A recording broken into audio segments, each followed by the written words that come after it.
علی محمد و آل محمد اعوذ باللہ من الشیطان الرجیم بسم اللہ الرحمن الرحیم السلام علیکم یا علی مدد قابل احترام ویورز فالوورز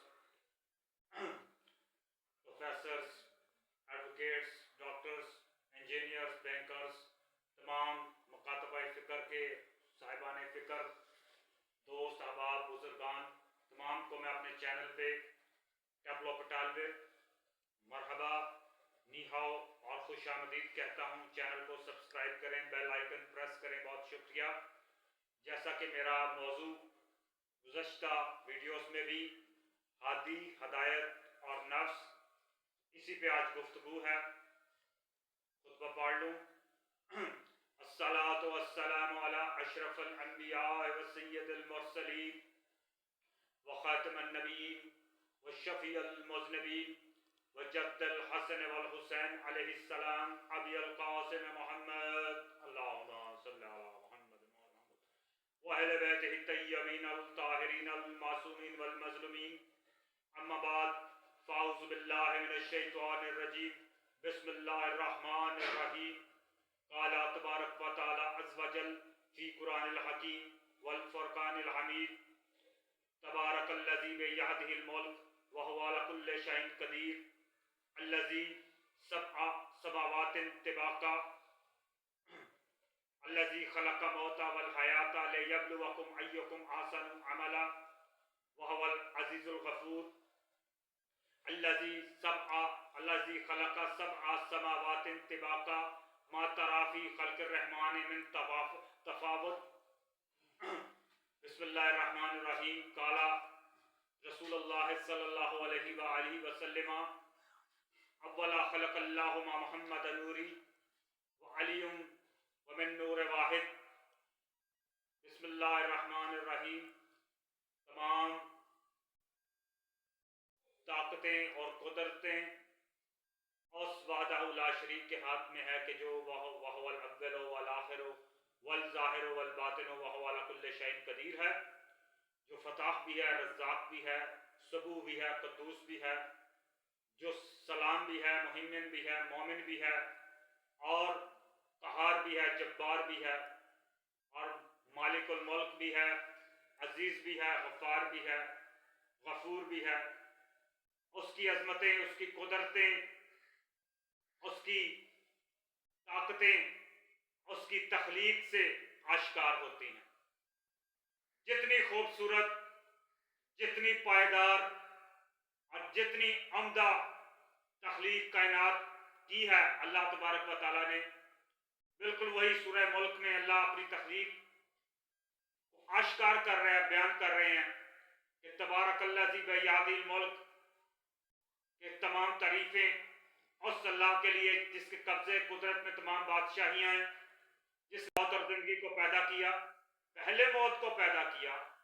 بات کرنے کا مقصد کہ پہلے موت کو خلق کیا. ہونا تو یہ چاہیے تھا کہ اللہ تبارک و تعالیٰ فرماتے کہ الذی خلق حیات والموت, نہیں ایسا نہیں ہے, بلکہ اللہ فرما رہے ہیں الذی خلق موت والحیات لیبلوکم ایکم احسن عملا, کہ تمہاری جانچ پڑتال کی جائے, تمہارا ایگزامینیشن لیا جائے, تمہیں ٹیسٹیفائیڈ کیا جائے کہ تم میں سے اعمال صالحہ, نیک عمل کون اختیار کرتا ہے اور برے عمل کون کرتا ہے. کیوں؟ یہ دنیا کو ایک مسافر خانہ کہہ لیں, ایک ایگزامینیشن سینٹر کہہ لیں, اور ایک آپ اس کو کہہ سکتے ہیں کہ دنیا جو ہے وہ آزمائش کی جگہ ہے. تو جہاں بھی کوئی پیپر لیا جاتا ہے, جہاں کوئی ایگزام لیا جاتا ہے, اسے امتحان گاہ کہتے ہیں, اور اس کے اوپر ایک سپرنٹینڈنٹ ہوتا ہے جو کہ آپ کا نگران ہوتا ہے. بالکل اسی طرح اللہ نے ہادی بنائے ہیں ہدایت کے لیے, اور نفس کی ہدایت کے لیے, نفس کو اعمال صالحہ اختیار کرنے کے لیے, نفس کو پاکیزہ کرنے کے لیے, نفس کو سرکشی سے روکنے کے لیے, نفس کو پروردگار کا مطیع و فرما بردار بنانے کے لیے، کیونکہ یہ نفس ہی ہے جس نے بگڑنا ہے، یہ نفس ہی ہے جس نے سدھرنا ہے، یہ نفس ہی ہے جس نے قبر میں جزا و سزا لینی ہے، یہ نفس ہی ہے جو دنیا میں انسان کو خواہشات پہ آمادہ کرتا ہے، یہ نفس ہی ہے جو انسان کو زیادہ پیسہ، زیادہ دولت، زیادہ طاقت اور ظلم و ستم پر آمادہ کرتا ہے، گناہوں میں مبتلا کرتا ہے۔ تو اس کی ہدایت کے لیے ہادی ضروری تھے۔ اب ہادیوں میں جو ہے، جب مخلوق سے جو برتر ہو، مخلوق سے جو ہر لحاظ سے اعلیٰ و ارفع ہو، وہ ہادی ہوا کرتا ہے، کیونکہ اللہ نے بہترین نتیجہ لینا ہے، بہترین ہادی منتخب کر کے، اس وجہ سے کہ جب کوئی ہادی ہوگا وہ مبعوث من جانب اللہ ہوگا، اسے اللہ کی طرف سے بھیجا جائے گا۔ اگر وہ امام ہوگا تو ان 12 اماموں میں سے ہوگا۔ پہلے نمبر پہ علی علیہ السلام امیر المومنین، اور آخری محمد مہدی آخر الزمان امام۔ یہ سارے کے سارے نسل فاطمہ، اولاد فاطمہ، آل محمد میں سے، اور یہ معصوم ہیں، چادر تطہیر کے نیچے بھی یہ ہیں، درود و سلام بھی انہی پہ ہے، اور اللہ کی اطاعت اور رسول کی اطاعت بھی انہی کے اسوے پہ اور انہی کی اطاعت میں ہے۔ تو بیان یہ کرنا چاہتا ہوں کہ کیوں یہ ہادی ہیں، کیوں ان کو ہادی مانا جائے۔ بنیاد کس چیز پہ ہے؟ بنیاد ہے کہ ہادی ہونے کے لیے، جو ہادی ہو اس کو سب سے پہلے تقوی میں سب سے زیادہ ہونا چاہیے۔ تو تقوی میں بھی دیکھیں تو یہ سب سے آگے ہیں، اور اس کے بعد اگر قربانیوں میں دیکھیں، جہاد میں دیکھیں تو پھر یہ سب سے آگے ہیں۔ جنگ بدر سے لے کے کربلا معلیٰ تک ان کی قربانیاں ہی قربانیاں ہیں۔ اگر سخاوت میں دیکھیں تو پھر شب ابی طالب سے لے کر دعوت ذوالعشیرہ سے لے کے خم غدیر سے لے کے ربیع پاک کے دنیا سے جانے تک، اور پھر کربلا تک ان کی سخاوت ہی سخاوت چلتی آ رہی ہے، ان کی کریمی ہی کریمی۔ اگر کریمی میں دیکھ لیں تو یہ بن مانگے عطا کرتے ہیں، فرشتہ آیا پترس 3 شبان کو، حسین نے پر عطا کر دیے، صلوات پڑھ لیں اللہم صلی علی محمد۔ اگر علم میں دیکھیں تو پھر انا مدینۃ العلم وعلی بابوہا۔ اگر فصاحت میں دیکھیں تو سید سجاد کا خطبہ شام اور سیدہ زینب سلام اللہ علیہ کا خطبہ شام سن لیں۔ فصاحت و بلاغت آپ کو علی کا لب و لہجہ اور رسول کی نسل اور رسول کا کردار نظر آئے گا۔ اگر حلم میں دیکھیں تو بھی یہ سب سے آگے ہیں۔ اگر معجزات میں دیکھیں تو اگر رسول چاند کے 2 ٹکڑے کر سکتے ہیں تو حسین گہوارے میں جھولے میں فرشتے کو پر عطا کر سکتا ہے۔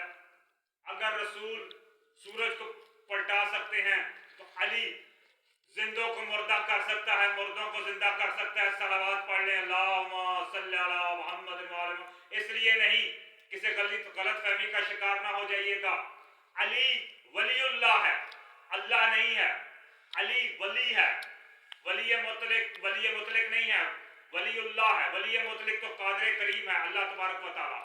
اللہ کے حکم سے، اللہ کی دی ہوئی طاقت سے، اللہ کے اذن سے وہ معجزات برپا کر سکتے ہیں۔ اللہ نے انہیں معجزات دی ہیں۔ اللہ قرآن میں فرماتے ہیں انہیں موسیٰ کو آیات دے کر اتارا۔ آیات سے مراد معجزات ہیں۔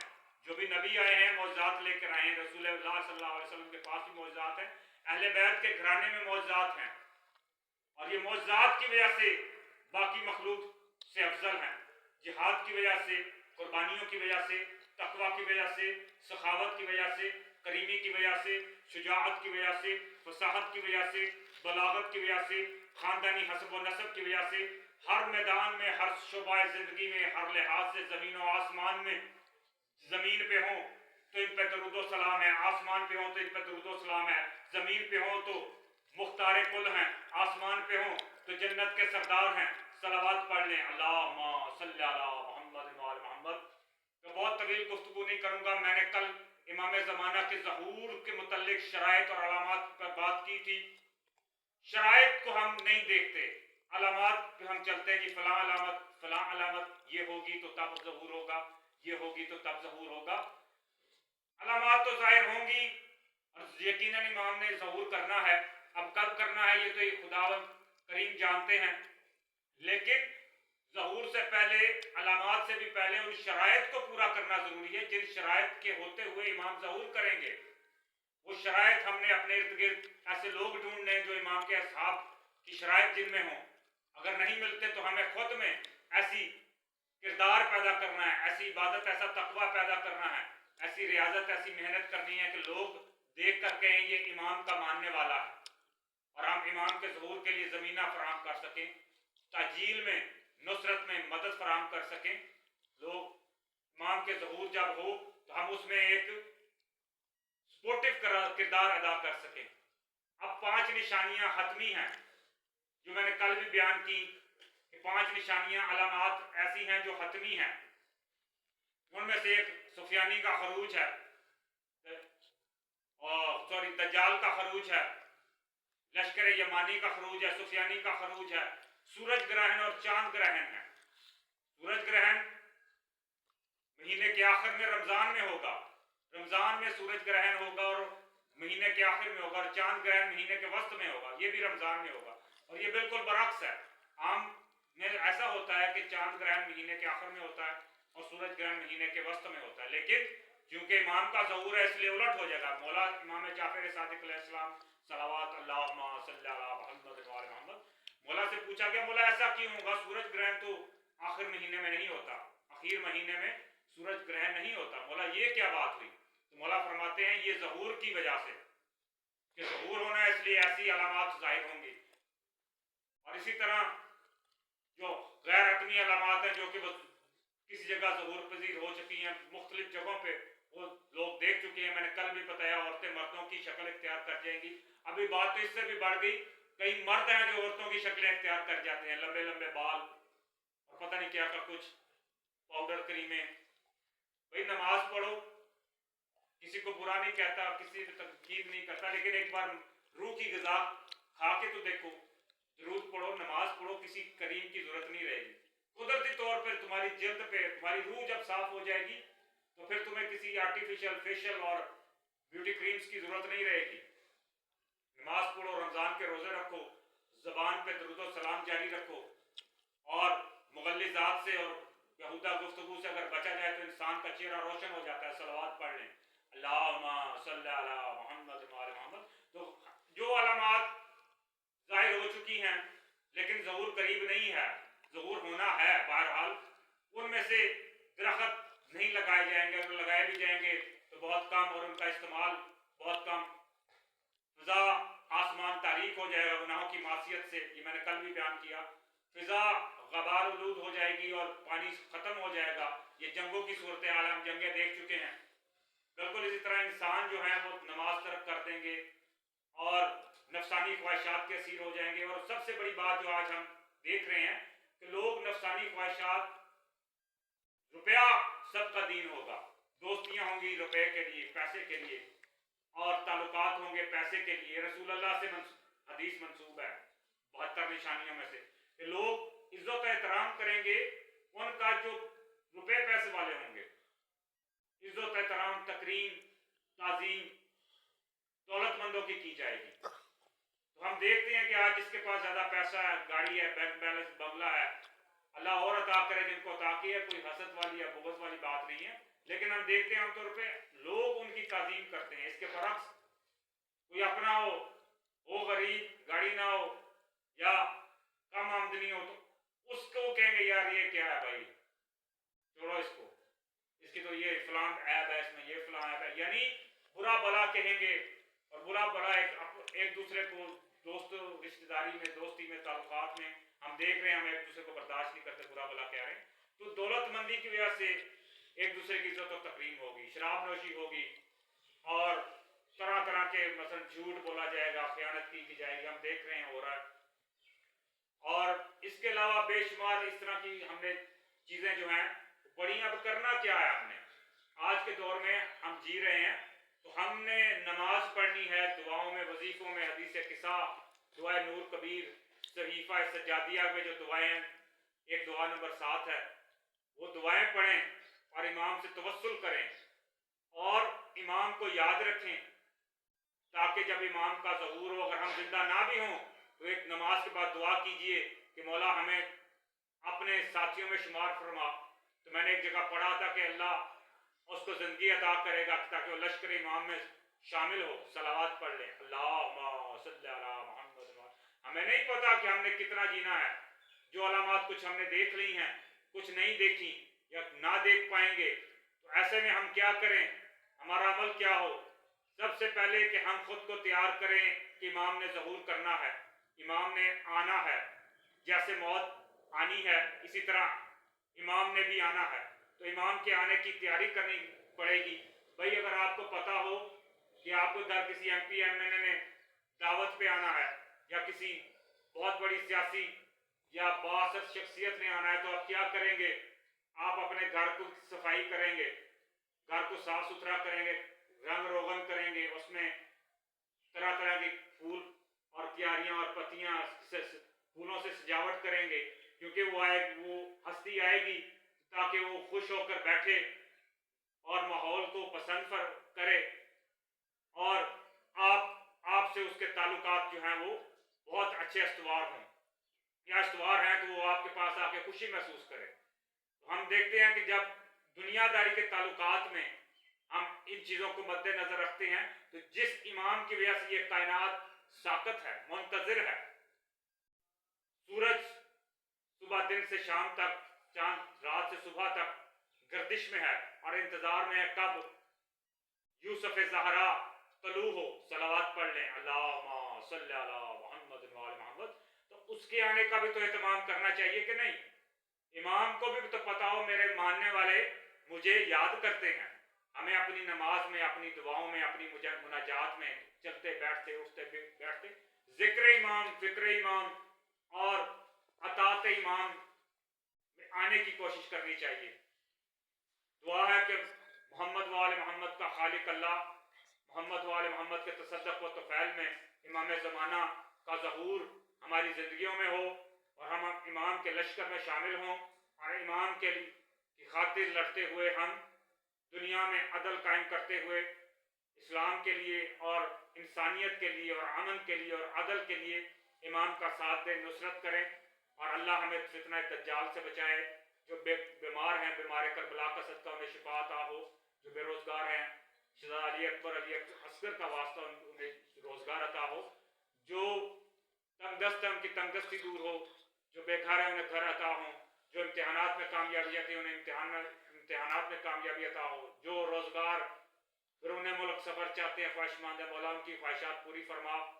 مولا تمام کو، ہمارے ملک کو، ہمارے معاشرے کو امن و سکون عطا فرما، آمین یا رب العالمین۔